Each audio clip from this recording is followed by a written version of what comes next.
Monaco and Bitcoin ETF provides investors with a regulated pathway into the cryptocurrency market.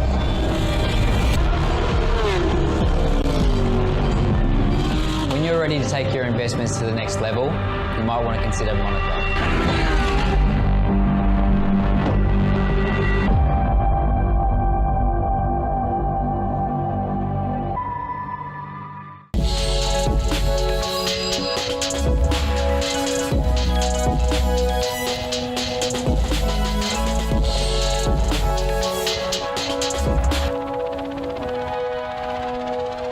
Hello and welcome to the Global View on this Tuesday. I'm Andrew Gagan. Good to have you with us here at Ausbiz. Let's take a look at what happened on global markets overnight. Bit of a mixed session with investors anticipating an interest rate cut in Europe, while the US interest rate outlook remains uncertain. It was a choppy session on Wall Street, exacerbated by a technical issue on the New York Stock Exchange, which briefly caused trading halts in around 60 listed stocks. Investor sentiment was also weighed down by manufacturing data, which showed activity had slowed for the second straight month. Stocks, specifically Nvidia, rose after Chief Executive Jensen Huang revealed that the company's next generation AI chip platform will be rolled out in 2026. Shares of other mega caps, including Apple, Amazon and Meta, gained, whereas Microsoft and Tesla fell.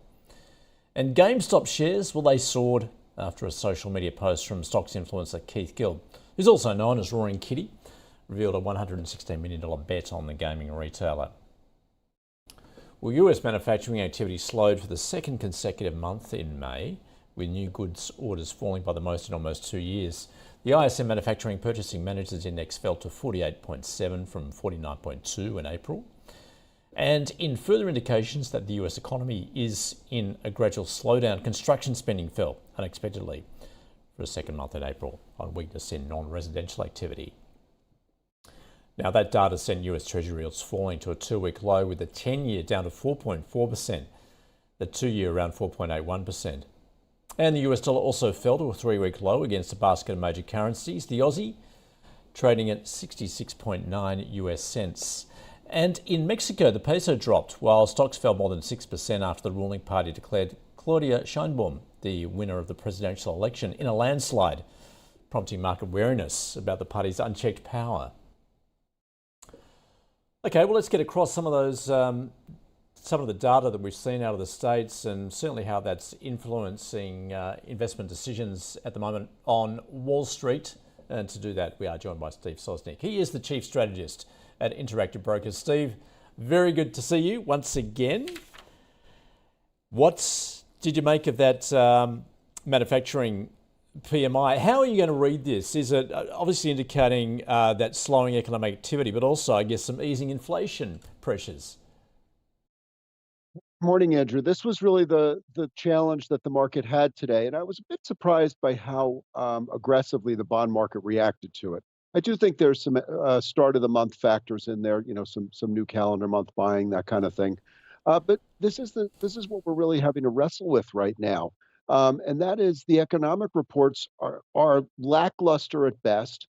Prices paid has not been too much of a problem, but they're not low enough, and this is sort of a minor prices paid measure. So it's not really enough to move the needle. I think where people are getting a bit nervous is we're starting to see some pushback in consumer spending.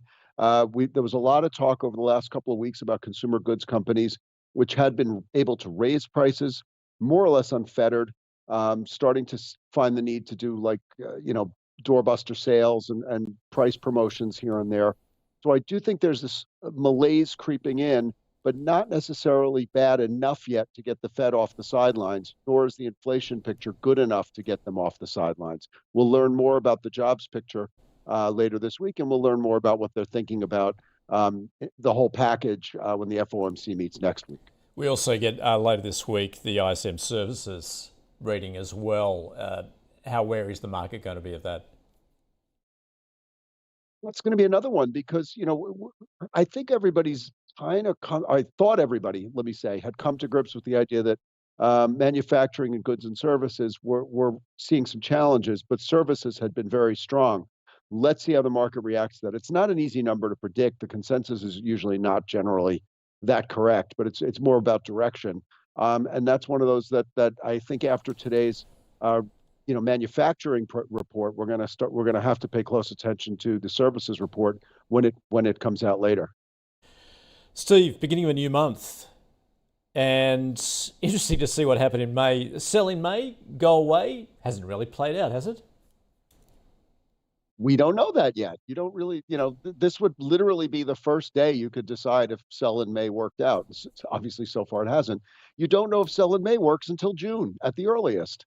Certainly, sell in April didn't work. Certainly, sell in early May didn't work because we rallied later in the month. But as we get into the summer doldrums here, that's typically a lackluster period. You hear the term summer rally. Yeah, there's always a summer rally because there's always some rally and some decline. Markets move in both directions. But I think there's, some fear creeping back in, not in a major way. But we're starting to see volatility measures pick up a little bit. They're creeping a little higher.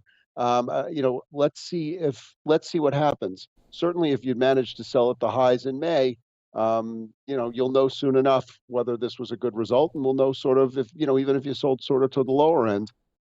This will all resolve itself over the summer and over the coming months. So, Steve, what is determining your investment strategy at the moment? Right now, I'm still concerned about what I would call the imbalance between fear and greed, or the general levels of complacency that I see.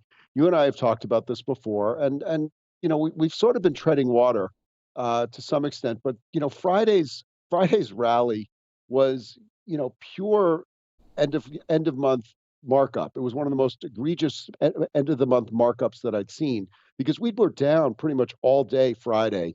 And then we started to creep back a little bit. And then lo and behold, with 15 minutes left to go, we start climbing, and then we end up closing up almost a full percent. That's kind of phony. We saw some pullback today after the ISM numbers came out.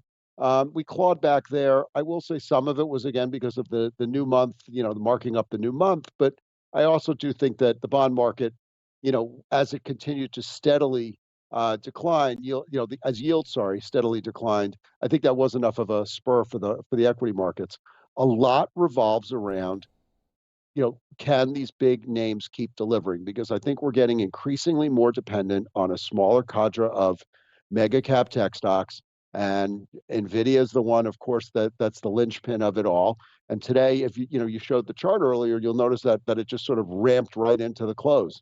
This is what we're seeing, a lot of closing ramps. And another thing to keep in mind with Nvidia is next week it trades X 10-for-1 split. We will know then if it's a buy the rumor, sell the news event regarding their split. Stocks do tend to rally when you get major stock splits. It's not clear that in an era where there's no distinction about odd lot versus round lot trading, or where fractional shares are widely available to individual investors, it's not clear the idea of that this makes it more affordable for ordinary investors. But the perception trumps reality much of the time, and the perception is that it's helpful. Let's see if there's a bit of a pullback. When you've seen other major stocks have stock splits, in some cases it has acted as a bit of a sell the news event. I don't know that the market can handle a major sell the news event in Nvidia right now. Well, another stock in focus, for better or for worse, is GameStop. Those meme stocks, you can't shake them, can you, Steve? I was interested to read your take on this, where you're comparing momentum trading with the greater fool theory. Just talk us through this. Yeah, there is a bit of a distinction, and it's sort of like they operate almost on a continuum. Momentum trading, which is a very time-tested and valid approach toward trading, is basically saying the trend is your friend. Markets that are in motion do tend to stay in motion until acted upon by an outside force. That's sort of my way of paraphrasing Isaac Newton. But basically, we all kind of know that it's a little bit easier to hop onto a trend than it is to fight that trend or to find turning points. Most of the money is made during uptrends. But at some point, that you have to sort of separate: is it a healthy uptrend, or is it just a ramp? And that's really the difference.